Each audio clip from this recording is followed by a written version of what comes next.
안녕하십니까. 마사랑병원의 변재영 원장입니다. 오늘은 어깨 탈구에 대해서 말씀을 드릴까 합니다. 제가 어깨 처음 전공할 때는 어깨 탈구 환자들이 꽤 많았었거든요. 그 당시에 수술도 많이 했었고 환자들도 많았었는데 요즘에는 그렇게 과거같이 많지는 않은 것 같은데 그래도 요즘에도 탈구 환자들은 생기는 것 같고요.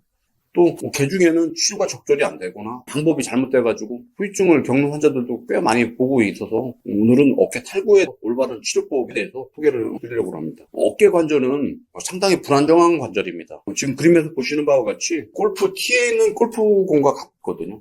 골프 티 위에 있는 골프공은 조금만 건드려도 뚝 떨어지지 않습니까? 어깨 관절이 골프 티 위에 올려있는 골프공하고 똑같습니다.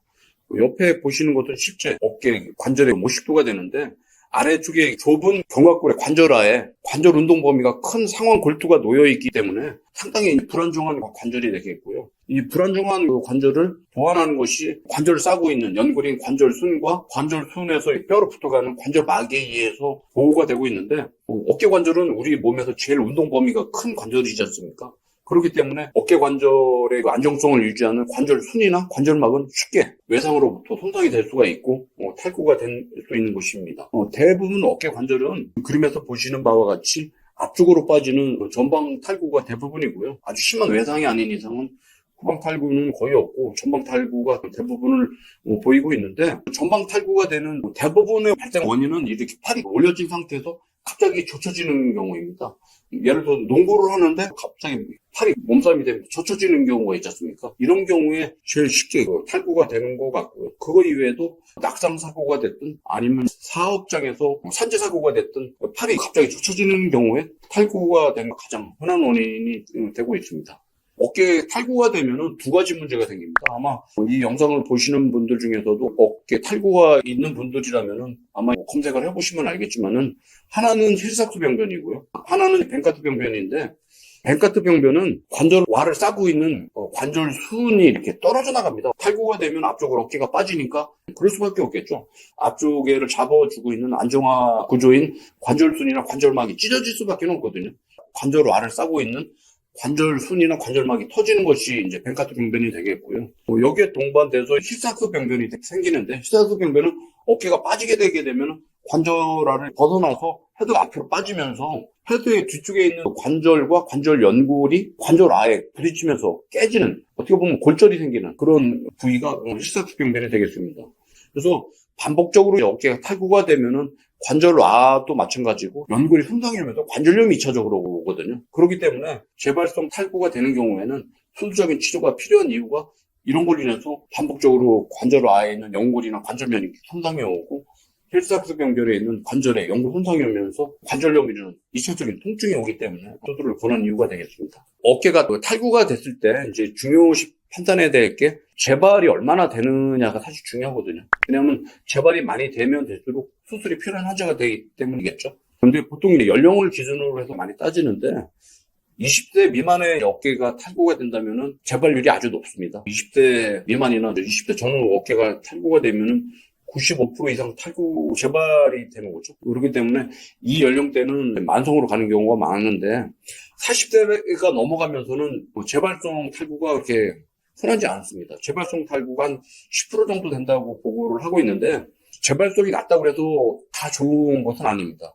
재발성이 안 되는 대신 어떤 문제가 올 수 있냐면은 보통 40대 이상의 중년에서 어깨가 탈구가 된다면은 앞서 말씀드렸던 그 벤카트 병변이 생기는 것이 아니고 어깨를 싸고 있는 회전근개가 파열되는 경우도 많고요. 그거 이외에도 골절이 되는 경우도 있고요. 장기적으로는 재활이 잘 안 되거나 치료가 잘 안 되는 경우에는 운동 범위가 제한이 오는 동결견이 흔하게 발생이 되기 때문에 재발이 낮은 중년 이후에 생기는 탈구라고 하더라도 수술적인 건 아니라고 하더라도 재활적인 치료가 필요한 이유가 되겠습니다. 이제 수술이 필요한 경우가 몇 가지가 있거든요.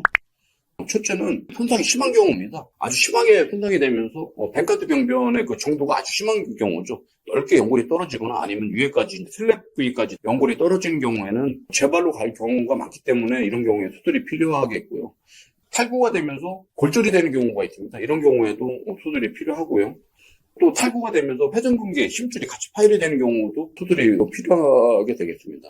그거 이외에도 운동을 하는 운동선수나 아니면 내가 비록 이제 어깨가 탈구가 됐지만 운동을 하고 싶다. 이렇게 적극적으로 스포츠 활동이나 레저 활동을 하고 싶은 사람들도 수술이 필요한 경우가 되겠습니다. 이제 수술법에 대해서 소개를 좀 해드리려고 하는데 가장 흔하게 이루어지고 있는 어깨 탈구의 수술법이 단순 봉합술이 되겠습니다. 지금 그림에서 보시는 것이 단순 봉합술의 모식도가 되는데 단순 봉합술은 저는 현재는 사용을 하지 않고 있습니다. 그 이유는 뭐냐면은 단순 봉합술을 하게 되면은 장기적으로는 재발도 잘 되는 것 같고 또 하나는 그림에서 보시는 바와 같이 이 매듭과 실이 관절 사이에 놓이게 되니까 움직이게 되면은 상완 골두에 있는 연골하고 충돌이 되고 마찰이 되면서 연골 손상이 오고 통증도 오고 나중에는 재발이 되는 그런 것을 과거에 경험이 하다 보니까 수술법을 요즘에는 매트리스 봉합술을 아니면은 다프 봉합술을 주로 하고 있습니다. 매트리스 봉합술이라는 것은 어떤 것이냐면은 각각의 실을 각각 그 관절순을 봉합을 따로 해서 직접 매듭을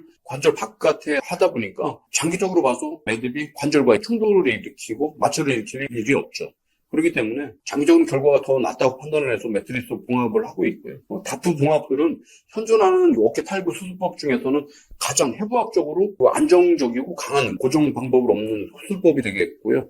단순 봉합이 됐든 매트리스 봉합이 됐든 사실 실제 봉합을 하는 부위는 관절 손하고 관절막하고 뼈하고의 밀착은 사실 없게 되는데 다프 봉합을 하게 되면은 이중으로 나사를 안쪽과 바깥쪽에 받고 위에 매듭을 형성을 하기 때문에 봉합을 하는 연골 부위가 직접 뼈에 컨택트가 됩니다. 그렇기 때문에 상당히 안정적이고 강하고 실리게 되면은 나중에 재발이 아주 낮은 치료법이 되겠고 기술적으로는 어렵지만 상당히 좋은 수술법이 되겠습니다.